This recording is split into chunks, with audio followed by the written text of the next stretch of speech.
Hello, I'm Shane Woodridge with WildTheSecrecy.org. We're here to discuss the McKellar Lake incident, where recently a sewage line ruptured not once but twice, dumping over 200 million gallons of raw sewage into the McKellar Lake area. We're going to be interviewing one of the residents and employees of the marina at McKellar Lake today to get as much info as possible and try to get exposure on the situation. All right, I'm Shane here with WildTheSecrecy.org. I'm here with a resident and employee of McKellar Lake, which has been told there was millions of gallons of raw sewage leaked into the lake. What's the current population that actually stays on the lake when it comes to living on the lake? Just a guesstimate. There's probably maybe 30 people that live here full time, and there's probably 67 boats and houses down here. 67 boats and houses? Yeah. All right. With all together, about 67. And have you noticed that during this, any of them left their boat slips or anything like that? No. What are they having to keep them here, or? Yeah, if anyone leaves from here with their boat, they'll have to have their boats sterilized and cleaned before any other marina will allow them to come in. So you're really stuck here until you get your boat cleaned inside and out. Okay. And as far as, I don't personally smell anything, and everything still looks beautiful out here. What about the smells? Have y'all noticed any smells, any changes? No. As a matter of fact, most people think when they come down here, they're going to smell and see a lot of dead fish here. We haven't seen anything like that, or we don't have any smell like that. And I haven't smelled anything. But none of the wildlife, no dead wildlife, no abnormal amounts of dead fish or anything? No, other than not around here.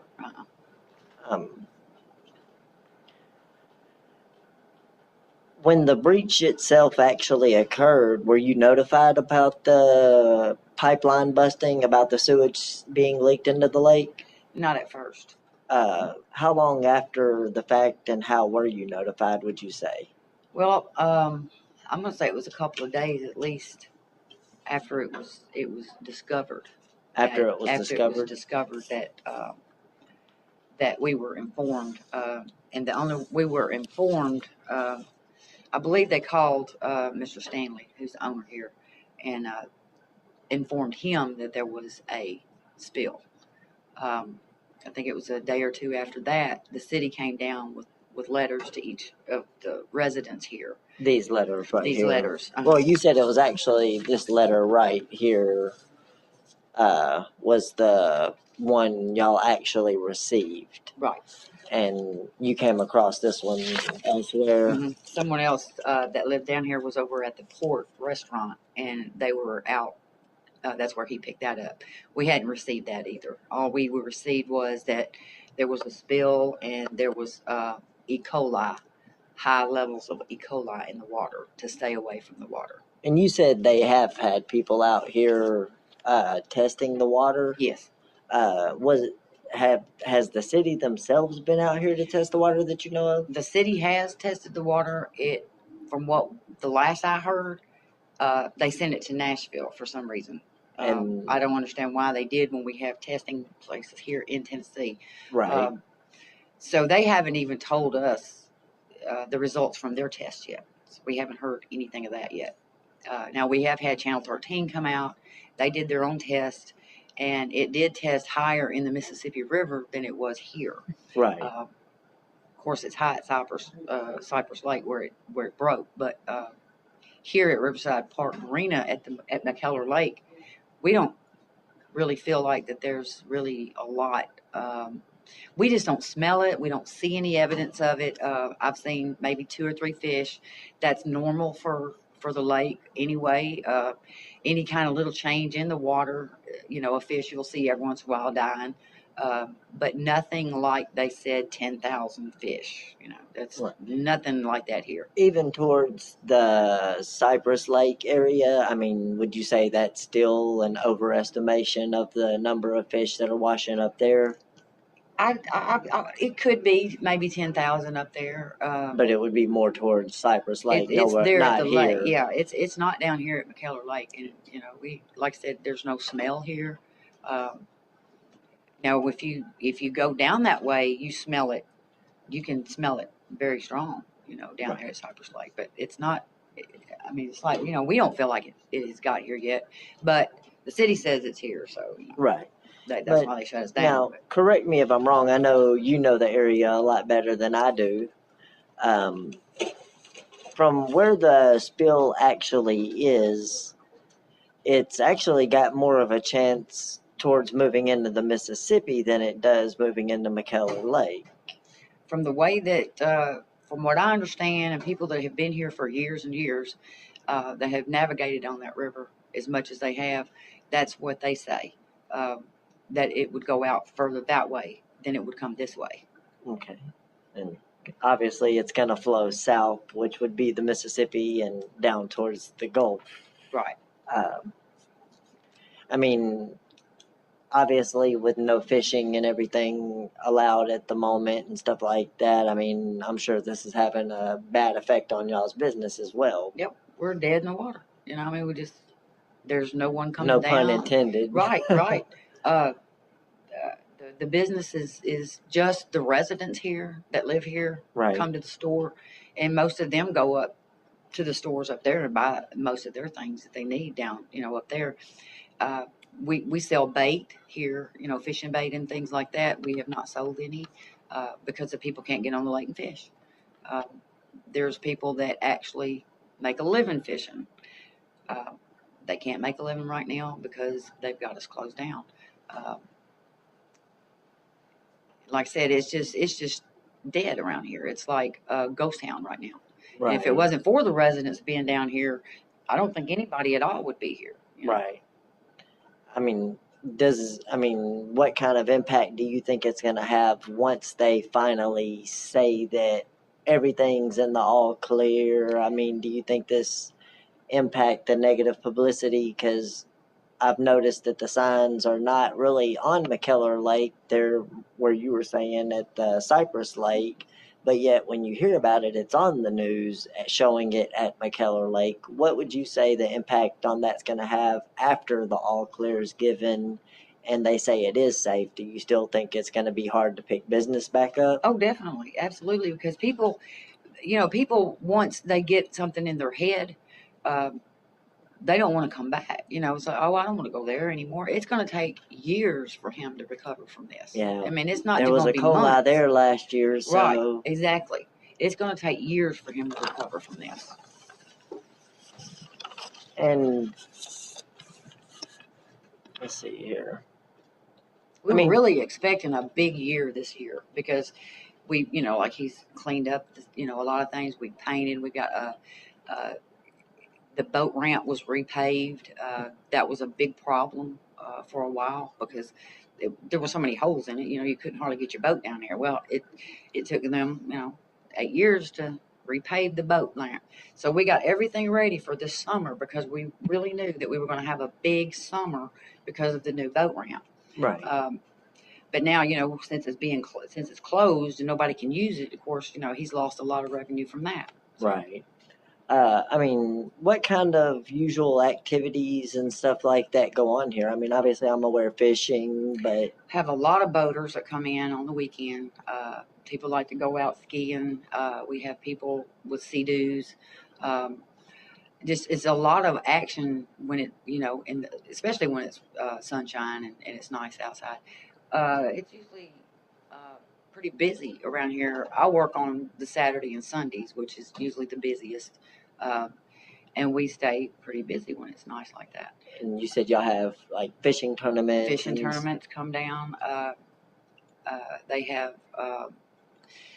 just families get together and get together on the lake, and have cookouts and things like that. And a lot of them come in and buy gas, cigarettes, beer, ice, all those kind of things. We're a full service marina here, so right. You can get what you need here. And like I said, that's not happening now. Yeah, I imagine so. When they won't let nobody in. Nope. Going back to what you were saying about, all the work that's been done in preparation for the summer, I got in my notes here that a couple years back it was actually noted as the sixth cleanest lake in Tennessee by taking soil samples. Correct. Yeah. It's the fifth. Fifth. The fifth cleanest lake in the state of Tennessee. Hmm. That's how they had us. That's what they found out. So I can imagine there definitely was some good fishing here. Yeah, absolutely. Have Have people just get on their boats. They just want to they'll launch their boat and just stay out in the water all day. They're not necessarily skiing or whatever, but they just enjoy the water, Right. down here. So, and it's also, a lot of people don't want to get on the Mississippi because of the current. There's such a current on the Mississippi, Right. And there's no current here. So that's why a lot of people like coming down here. It's a little safer for a lot of people. Myself, I don't want to go on the Mississippi. It's got too much current for me. I'm scared of the Mississippi, but I love it here. I mean, I don't have a problem with the water here. Like I said, there's no currents. There's no currents here. Right. And have they given you any kind of indication on how long it's going to be before they have the solution to the problem? No, they haven't even started doing any cleanup. They don't even know how to do a cleanup. They don't know what to do to clean the water up. So, I mean, they are going to have to get a committee formed to figure that out. So once that committee's formed, it might take a couple of years to figure that out. Who knows? With the city, who knows? It's just, I mean, they came right out to let us know. They didn't drag their feet as much as letting us know that something was wrong down here. Right. The owner. But it's going to take forever for them to find out what they're going to do about it.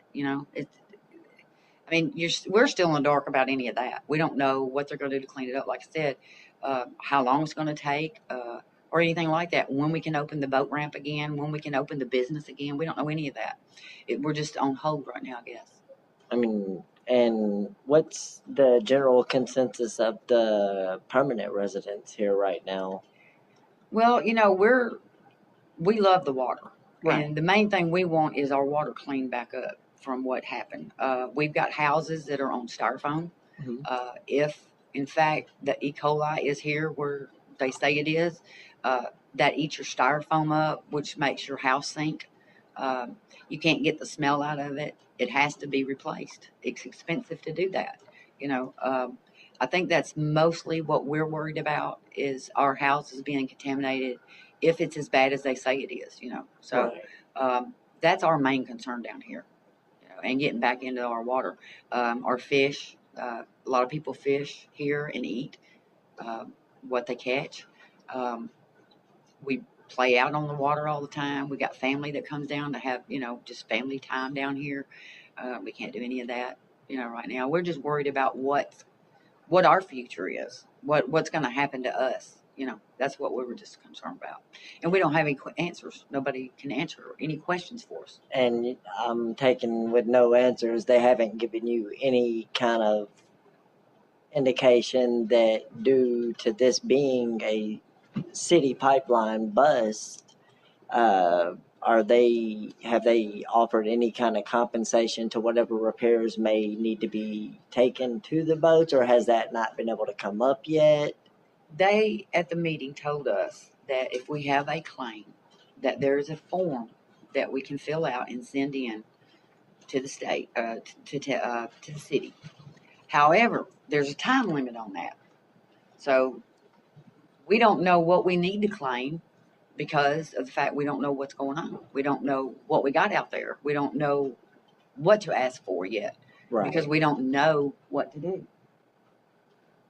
And if the E. coli is there as bad as they say it is, even if you did replace the styrofoam on it right now, as soon as it's back in the water, you're back in the same situation. Absolutely, yeah. So we really need to know when they're going to start cleaning this up. I mean, they know it's here. They say it's here. Mm-hmm.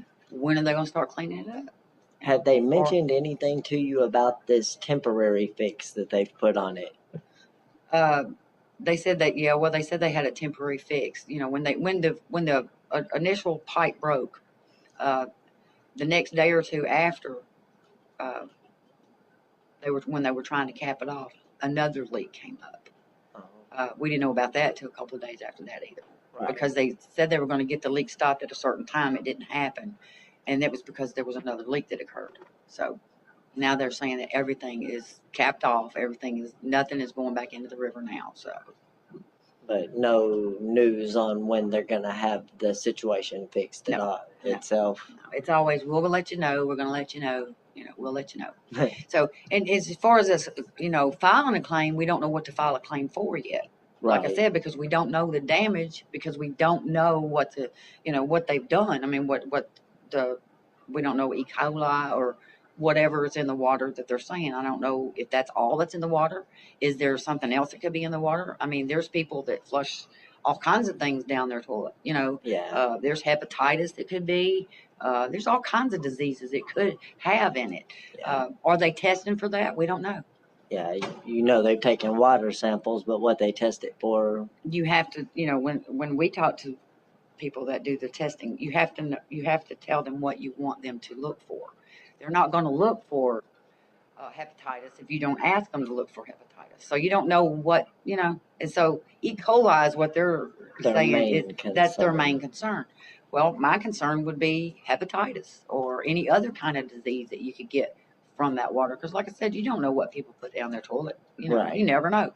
So that's what's in our, that's what's coming out of the Cypress Creek.